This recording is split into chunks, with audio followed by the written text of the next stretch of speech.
Are you a brick and mortar business owner that has put your blood, sweat, and tears into creating a storefront that lights you up and serves your clients really well, only to be frustrated that you're the best kept secret in town? If you're not hearing your new clients say, "I found you on Google," then you are in the right place. Welcome. My name is Melissa Rose. I'm a mom, a brick and mortar business owner, and your straight shooting visibility coach. I've cracked the SEO code to becoming the top choice on Google in my industry. And now I'm sharing the secrets on this podcast. Get ready for stories, fail-proof strategies, and practical tips to elevate your brick and mortar presence to the top choice on Google. Let's get real, because we're going to make your business the only option in town. So who watched the Super Bowl yesterday? Yes, I'm time-stamping this. This is Monday, February 10th, and yesterday was the Super Bowl, and I watched it with a friend, and let's just say it sucks to lose, doesn't it? And watching the Kansas City Chiefs lose I just felt really, really bad.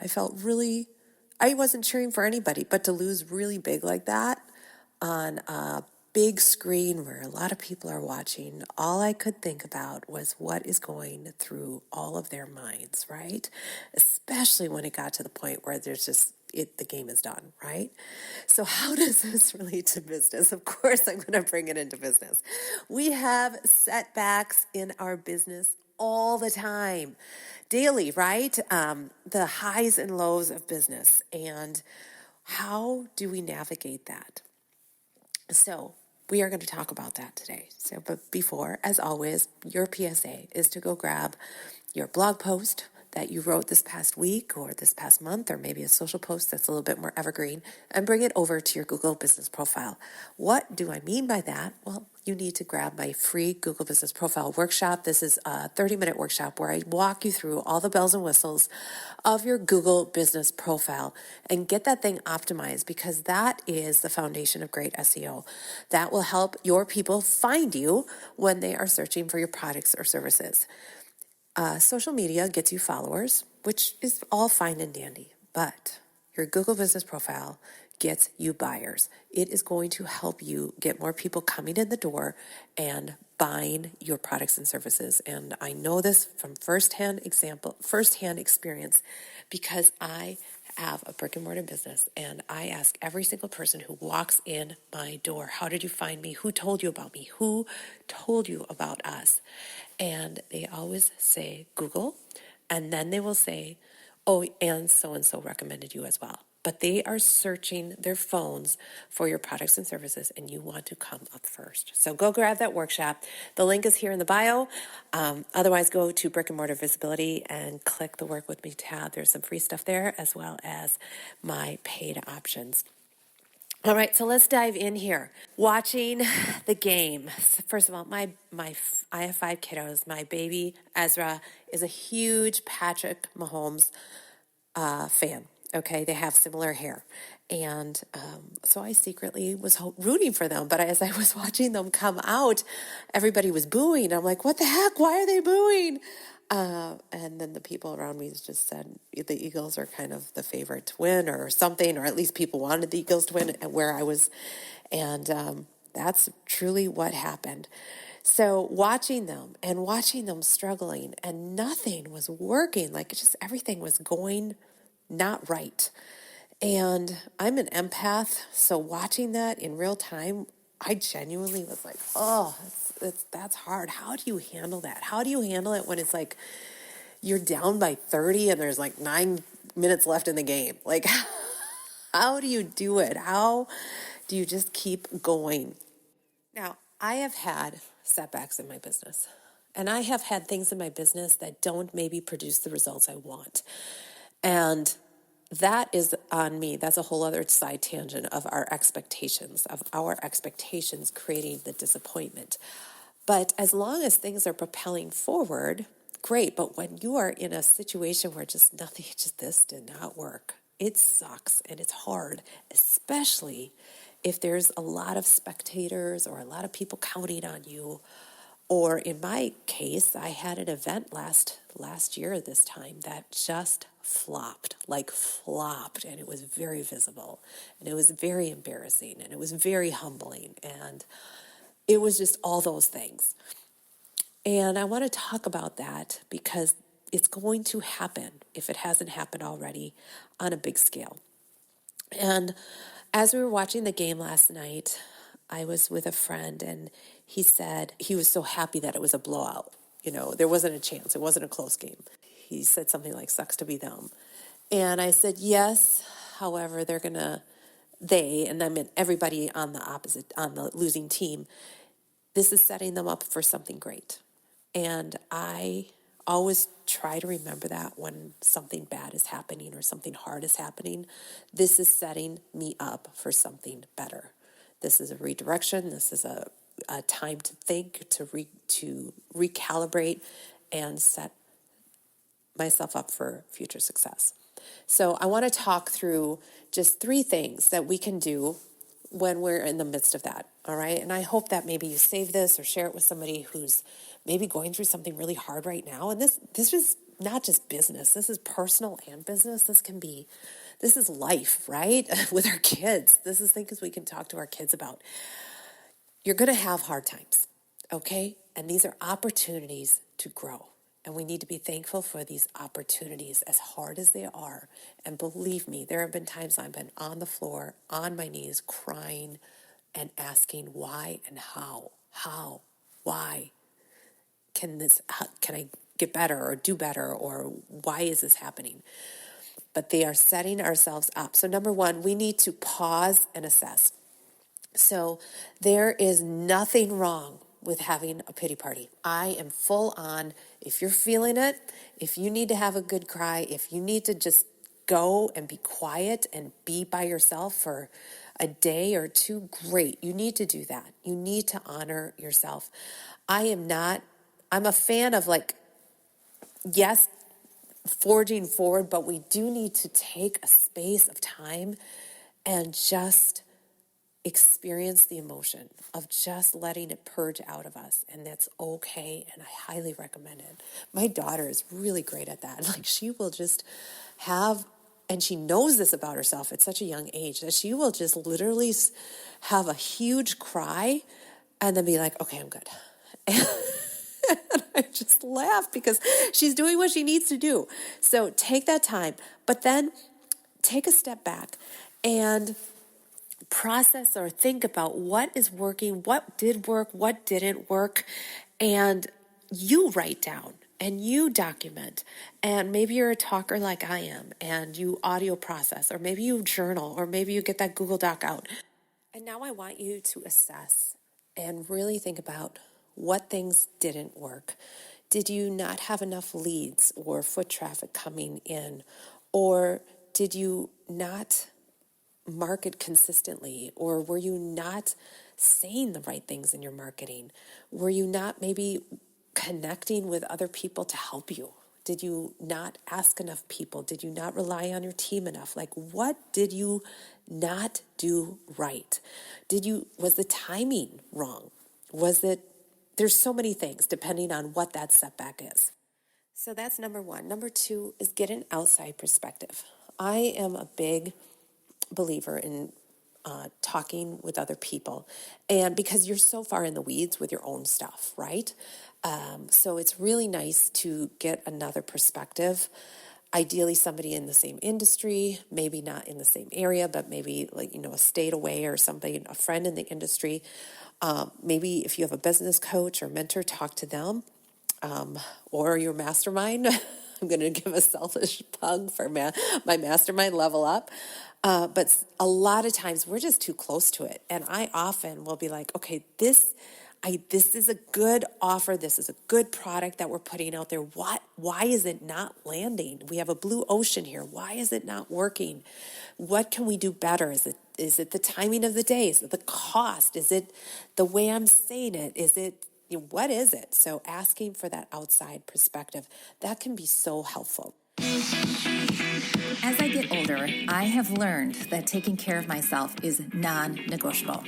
As life gets busier and energy more precious, I found something that's been an absolute game changer, especially in my energy and focus. Meet Make Wellness, the next level nutraceuticals that are revolutionizing how I care for my mind, body, and spirit.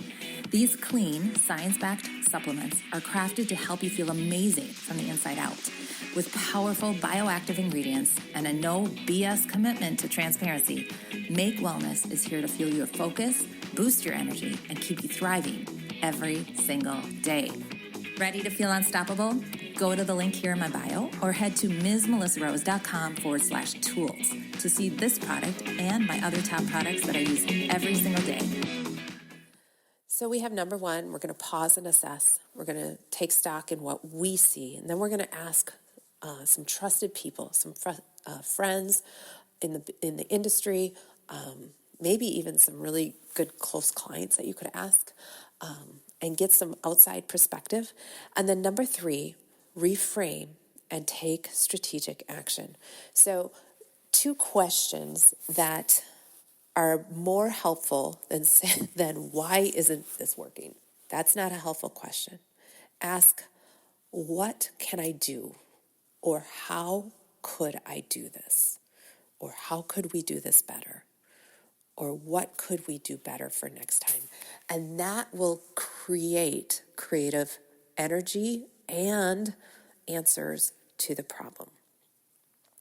And then out of what could we do better, how could have we done better, we are going to then take strategic action on something, okay? And get the momentum going now, okay? We're not going to wait 3, 4, 5 months, okay? What can we do right now today, just something little, to get that momentum going in the right direction? So I'm going to tie this all up to an event that I had last year. Like I said at the top of this episode, we had an event, and I am part of a group where it's called Innovate Dance Event, and it's this great event. You might see it online if you follow my socials, where it's not a competition, but it kicks off the competition scene. Okay, so the dancers come, they do their dances or solos or duets, they perform in front of adjudicators, they get live feedback, they take some master classes, they do a service project, they get a speaker to educate them in the dance world. So it's a very education-based day, and there's no trophies, there's no winner, there's no costumes even. Everybody just wears their black and dances. It's just a really great event, and it's been around for 10 years. And I've been part of it for 10 years. And after the first year or two, I'm like, there needs to be a pro. There needs to be an Innovate Pro in the fact where we're educating the studio owners and teachers, educators, dance educators, and making us better so that we can create better, stronger dancers. So we did Innovate Pro last year, and we did it at the very same time. So the thought was that the students would go and do their education / performing, and while the teachers would go to a different area in the same building and get education and support in classes for them. Well, it flopped. We thought it would be a great event in the fact that it's 2 for 1. You know, not only are your students getting educated and having this amazing opportunity, you as teachers can also do that, and business owners. And it just didn't work. It flopped big time. And it was embarrassing because in the room there was probably, you were expecting, 20, 30 teachers, and it's like 3. And the speakers were phenomenal, and they're speaking to a group of 3, and it just felt awful. I just was embarrassed. It was marketed, I thought, really well. I thought it was a great concept. The people that I was working with were very supportive of it and thought it was a great idea and everything as well. So now, over the past year, we did, I had that time where I was super embarrassed and quiet and didn't want to do anything. But then what did we miss? And we did. Teachers were there for their students. They didn't want to be there for themselves. They were there to support their students. They wanted to be watching their students and be in the room with their students. Okay, fine. Then let's just toss it. I was ready to, okay, we tested it. Nope, it didn't work. But the owners, creators of Innovate, like, no, this is a really good idea. And then they expanded on it. And now this idea is Innovate Pro still, but it's what's your next stage? And it's for the student who wants to dance after their high school career. And then they said, Melissa, we still want to have the dance, the teacher education and the studio education. But we're also going to have panels or education for students to show them and the parents. So this is now, we're not talking to just studio owners and dance educators. We're actually talking to the students and the parents and educating them on what is their next stage. What is that student's next stage, and educating the parent. And we're going to bring in college universities with their dance teams. And we're going to talk to people who have been on cruise ships and perform professionally in theater and in film and are in companies. And then we're going to have dance educators there, because guess what? 90% of those students who have danced from little on to high school are probably going to teach dance in some capacity, whether it's one night a week or 3 hours a week, or have their own studio. So we're going to have that aspect of it as well. And we're having it as a separate day, one day in the summer, July 16th, actually. And the studio owner doesn't have to orchestrate it. It's targeted and marketed to the parent and the student. So the studio owner doesn't have to worry about one other thing. And guess what? The momentum behind it is incredible. It's so incredible. But it needed to have that flop. And it flopped really bad. I mean, it was a big, gross belly flop of an event last year. And I was so embarrassed and just so deflated that this idea that I thought was so good didn't work. But it didn't work, and we tweaked it. And by asking others in the industry what they wanted, or what could it be, or what would be really good, we've now massaged it into Innovate Pro, what's your next stage? And we're still bringing in that dance education that I want, and the teacher education and the studio education, but it's different in how it was originally played. I'm excited, re-excited about this event, July 16th. So if you are local to the Twin Cities area and you're a dance studio owner, or maybe you have kids that dance, this is an event for you. This is to educate the student and the parent on what is life after dancing in a studio. What can we do when your kid says, I want to dance, going, oh my gosh, I don't know. So I wanted to share my personal example of a setback that was really embarrassing, that is turned around to be something potentially really, really great, and we're really excited about it. And this isn't to promote Innovate Pro. This was just an example. But as a business owner, you might have these setbacks, and you might not have a circle of people to talk to and maybe poke holes in it a little bit, because honestly, like I said earlier, we're in the weeds in our own business, aren't we? Like sometimes it's just so hard to see what is not working.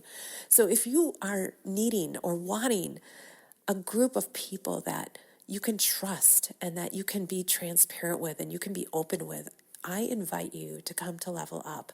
We have a try before you buy. I don't know anywhere else that does this. And I'm legit serious. Come sit in on a mastermind. We meet on the third Tuesday of the month from 1 p.m. Central Time to 2:30 Central Time. And we do exactly what this is. It's walking through your frustration of what's going on right now in your business. We're going to talk about the highs. We're going to talk about the lows, and you're going to come in with a pain point that you just would like some guidance on.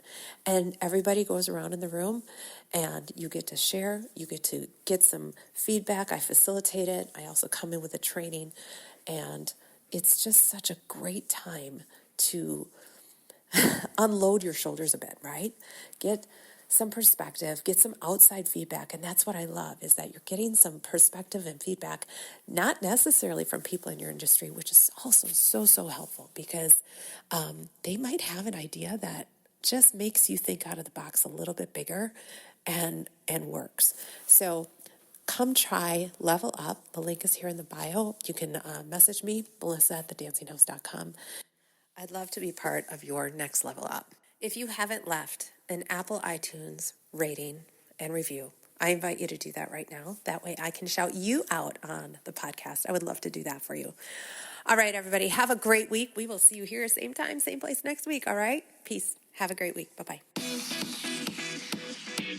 Did you know the work you do today will shape your business 60 to 90 days from now? That momentum doesn't stop there. It ripples right into your personal life. So let me ask you, based on what you're doing right now, where are you headed? Will it be the same old thing, different day? Or are you really ready to level up? If you're shouting level up, let's make sure it actually happens. Join me and a crew of powerhouse business owners in my mastermind called Level Up, Your Business, Your Life. This isn't just another meeting. It's your secret weapon to accountability, strategic thinking, and inspiration. We meet monthly to empower each other, take bold action, and crush the goals that really matter. Want to know more? Head to the link in my bio or visit msmelissarose.com/mastermind. It would be my absolute privilege to be part of your journey to the next level. Let's make it happen together. I hope I get to see you in our next cohort of Level Up, Your Business, Your Life.